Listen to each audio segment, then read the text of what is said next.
Hello, good morning. अक्ष foundation की live classes में आप सभी का स्वागत है।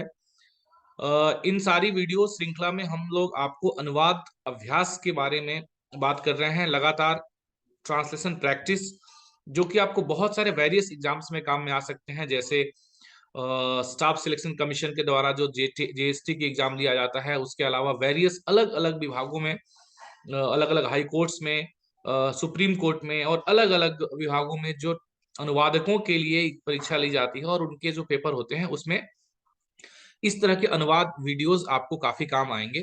तो आज हम आपको एक नई श्रृंखला, जिसमें हम हिंदी से इंग्लिश अनुवाद करना, यानी कि एक पैसेज जो आपके सामने स्क्रीन पे है, इसको किस प्रकार से हम अनुवाद करेंगे, यह हम आपके साथ में शेयर कर रहे हैं। सबसे पहले अनुवाद करने का मूल जो फंडा है, मूल जो मंत्र है, वो आपको ध्यान में रखना है कि अनुवाद करने से पहले जो पैसेज आपको दिया गया है अनुवाद करने के लिए, उस पैसेज को आपको पूरी तरह से पढ़ना है। पैसेज को पढ़ने के बाद में आपको ये देखना है कि उस पैसेज का अर्थ क्या निकल करके आता है। यानी कि अनुवाद का बेसिक आधारभूत फंडा है कि आपका जो दिया हुआ गिवन पैसेज है, उसका जो मीनिंग, जो क्रक्स है, और आपका जो अनुदित पैसेज है, उसकी जो मीनिंग निकल के आती है, वह दोनों अर्थ सेम होने चाहिए। सो इसी माइंडसेट के साथ में, इसी विचार के साथ में आपको अनुवाद शुरू करना है और इसी प्रकार से आपको अनुवाद को आगे धीरे धीरे बढ़ाना है। एक बार शुरू से अंत तक अनुवाद में दिए हुए पैसेज को पढ़ लेने से आपको यह फायदा मिलता है कि आपको पूरी तरह यह बात समझ में आ जाती है कि जो बात कही जा रही है या जो बात आपको अनुवाद करना है, वह पैसेज किस संदर्भ में है, उसका परिप्रेक्ष्य क्या है। तो इस तरीके से आपको अनुवाद करना बहुत आसान हो जाता है। उसी प्रकार के शब्दों का आप चयन करके और आप उसको जो आपकी लक्ष्य भाषा है उसमें आप अनुवाद कर सकते हैं, ट्रांसलेट कर सकते हैं। तो आइए देखते हैं हम इस पैसेज का अनुवाद किस प्रकार से होगा। पहला यहाँ पे सेंटेंस आपके सामने है, आज भ्रष्टाचार हमारे देश भारत में पूरी तरह से फैल चुका है। पहला सेंटेंस है। हम सेंटेंस बाय सेंटेंस इसका अनुवाद देखेंगे। बहुत ही आसान है, लगभग सब लोग इसको कर पाएंगे।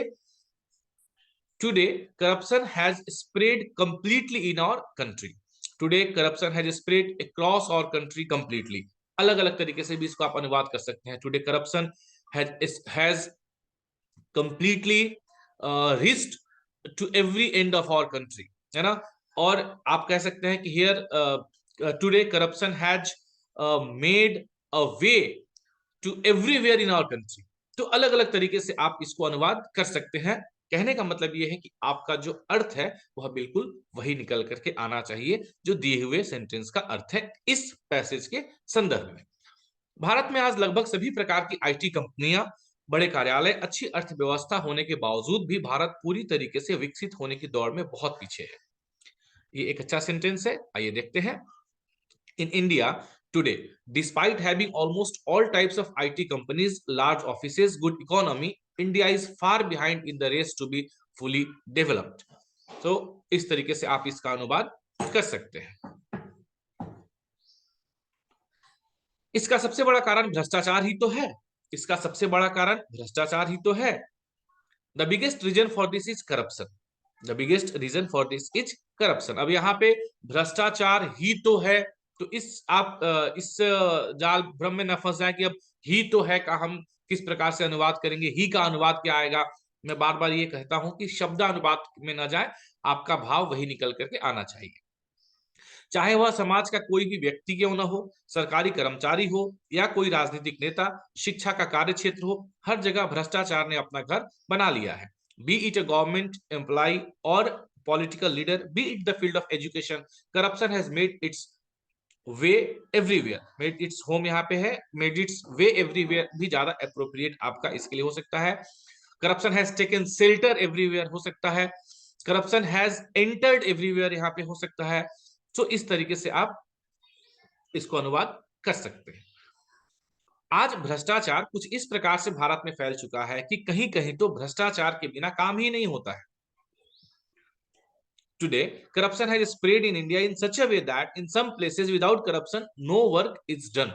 नहीं किया जाता है। Today, corruption has spread in India in such a way that no, at many places भी आप कह सकते हैं, in some places कह सकते हैं, without corruption, no work is done, no work can be done, no work इस तरीके से आप जो है यहाँ पे इसको अलग अलग तरीके से अनुवाद कर सकते हैं। भारत जैसे विकासशील और लोकतांत्रिक देश में भ्रष्टाचार का होना एक बहुत ही बड़ी विडंबना है। देखते हैं, तो the existence of corruption in a developing and democratic country like India is a big irony. तो विडंबना है, इसमें आप इसको आप इस तरीके से भी लिख सकते हैं कि the existence of corruption in a developing and democratic country like India is a dark spot of this country, एक काला धब्बा। इस तरीके से भी कुछ आप इसमें लिख सकते हैं, जो कि आपका वही अर्थ लेकर के आएगा। चलिए आगे देखते हैं। हमारा राष्ट्रीय चरित्र धूमिल होता नजर आ रहा है, जो कि हमारे देश पर कीचड़ उछालने से कम नहीं है। तो इसको आप किस प्रकार से अनुवाद करेंगे? Our national character seems to be getting tarnished, धूमिल होता जा रहा है, which is nothing less than throwing mud on our country. हमारे देश पे कीचड़ उछालने से कम नहीं है। इस जगह पे आप और भी वर्ड्स या कुछ फ्रेजेज, जैसे कीचड़ उछालना हमारे हिंदी में एक फ्रेज है, उस तरीके से आप उसको, उसका कोई सिनोनियम्स, उसकी कोई पर्यायवाची भी आप वहां पे इस्तेमाल कर सकते हैं, तो वह भी सही रहेगा। हमारा नैतिक स्तर इतना गिर गया है कि हम अन्य लोगों के बारे में जरा भी नहीं सोचते हैं।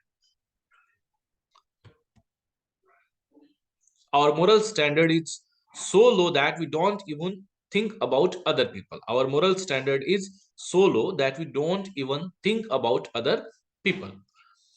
हमारा देश सत्य, अहिंसा, धर्मशीलता और सांस्कृतिक मूल्यों के लिए जाना जाता था, लेकिन आज 21वीं सदी के भारत में यह सब चीजें देखने को नहीं मिलती हैं।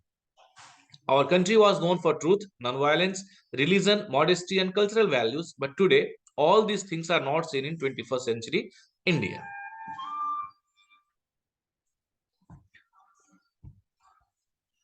जिसके कारण हमारा देश कहीं ना कहीं अपनी मूल छवि को खोता जा रहा है, due to which our country is losing its original image somewhere. भ्रष्टाचार का कैंसर हमारे देश के स्वास्थ्य को नष्ट कर रहा है। ये तो आसान सेंटेंसेस है। The cancer of corruption is destroying the health of our country, destroying, deteriorating, ऐसा वर्ड्स आप यहाँ पे यूज कर सकते हैं। यह आतंकवाद से भी बड़ा खतरा बना हुआ है। It remains a bigger threat than terrorism. अगर हमें भ्रष्टाचार को जड़ से समाप्त करना है, तो राजनेताओं, सरकारी तंत्र और जनता को साथ मिलकर इसके खिलाफ लड़ना होगा। तभी इस भ्रष्टाचार रूपी दानों से हम अपने देश को बचा सकते हैं। यह एक लंबा सेंटेंस है, तो इसको आप ध्यान से देखें किस प्रकार से अनुवाद किया गया है। If we have to root out corruption, then politicians, if we have to root out corruption, then politicians, government machinery and people have to fight together against it. Then only we can save our country from this demon of corruption. तो इस तरीके से एक पूरा का पूरा अनुदित passage आप देख पाएंगे। ये पूरा का पूरा अनुदित पैसेज है। अब हिंदी पार्ट और इंग्लिश पार्ट यदि आप दोनों को देखेंगे, तो आप यह पाएंगे कि दोनों का जो अर्थ है वह बिल्कुल सही निकल के आ रहा है। और अगर ऐसा है, तो इसका मतलब यह है कि आपका अनुवाद पूरी तरह सफल और सार्थक है। एक और पैसेज आइए देखते हैं। क्विकली हम एक और पैसेज देख लेते हैं। अब यह पैसेज मानसिक स्वास्थ्य से संबंधित पैसेज है। आप इस पैसेज को पढ़ें, आपको समझ में आएगा कि मानसिक स्वास्थ्य, मानसिक विकार के बारे में कुछ आंकड़े और उसके बारे में यह एक पैसेज दिया हुआ है। तो इसको हम किस प्रकार से अनुवाद करेंगे, आइए हम एक एक करके देखते हैं। मानसिक स्वास्थ्य केवल मानसिक विकार की अनुपस्थिति नहीं है। आसान है। Mental health is not just the absence of mental disorder. यहाँ पे आप एक शब्द और यूज कर सकते हैं। Mental health is not mayor the absence of mental disorder. Mayor, MERE, mayor एक अच्छा शब्द रहेगा जो आप इसको यूज कर सकते हैं। इसे अरोग्यता की स्थिति के रूप में परिभाषित किया जाता है, जिसमें व्यक्ति को अपनी क्षमताओं का एहसास होता है, वे जीवन के सामान्य तनावों का सामना कर सकते हैं, उत्पादक और फलदायी रूप से काम कर सकते हैं और अपने समुदाय में सकारात्मक योगदान देने में सक्षम होते हैं। एक लंबा सेंटेंस, आइए देखते हैं। It is defined as a state of well-being in which a person who realizes his potential can cope with the normal stresses of life and work productively and fruitfully and is able to make a positive contribution to his community. ठीक है। मानसिक स्वास्थ्य प्रत्यक्ष या परोक्ष रूप से मानसिक सेहत से संबंधित गतिविधियों की एक विस्तृत श्रृंखला को संदर्भित करता है। Mental health refers to a wide range of activities directly or indirectly related to mental health. मानसिक स्वास्थ्य का संबंध मानसिक सेहत को बढ़ावा देने, मानसिक विकारों की रोकथाम और मानसिक विकारों से प्रभावित लोगों के उपचार और पुनर्वास से भी है। Mental health is also concern with the promotion of mental health, prevention of mental disorders and treatment and rehabilitation of people affected by mental disorder.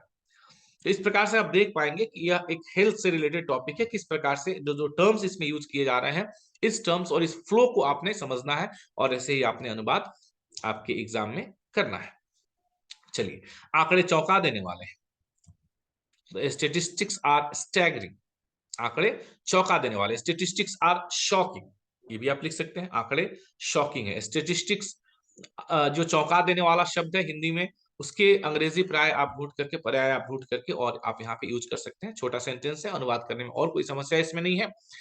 आज लगभग 1 अरब लोग मानसिक विकार के साथ जी रहे हैं और कम आय वाले देशों में विकार वाले 75% से अधिक लोगों को इलाज नहीं मिलता है। Today, approximately 1 billion people are living with a mental disorder, and in low income countries, more than 75% of people with the disorder do not receive treatment.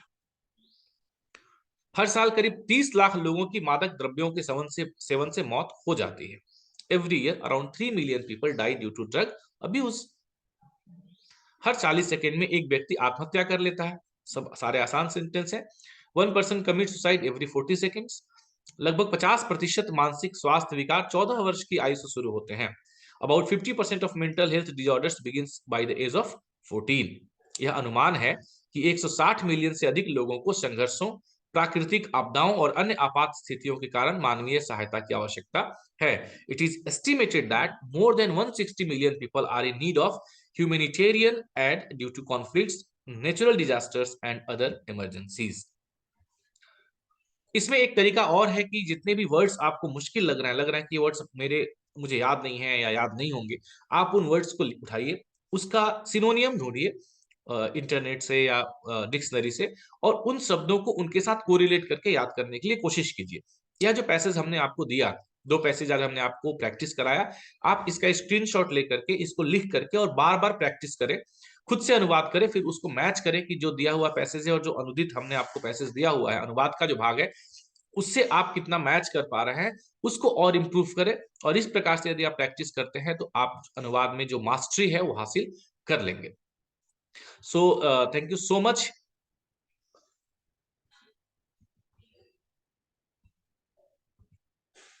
और इस प्रकार से ये हमारा यहाँ पे अनुवाद का आखिरी पैसेज खत्म होता है।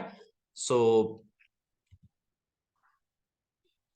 Thank you so much for watching videos. हम लोग लगातार प्रयास में हैं कि आप सभी को अनुवाद के अभ्यास से संबंधित पैसेजेस और वीडियोस की एक श्रृंखला लगातार हम लेकर के आपके लिए आ रहे हैं। अगर आप इस चैनल को सब्सक्राइब करते हैं और इसके कमेंट बॉक्स में आप कमेंट डालते हैं वीडियो के कि आपको और इम्प्रूवमेंट में क्या क्या कंटेंट्स चाहिए, किस प्रकार के कंटेंट्स, किस प्रकार के पैसेज का अनुवाद आप चाहते हैं, तो आपके सुझावों के अनुसार हम उस तरह के अनुवाद और पैसेज को लेकर के आएंगे। Thank you so much. और आपकी आगामी सभी परीक्षाओं के लिए आपको ढेर सारी शुभकामनाएं। Thank you.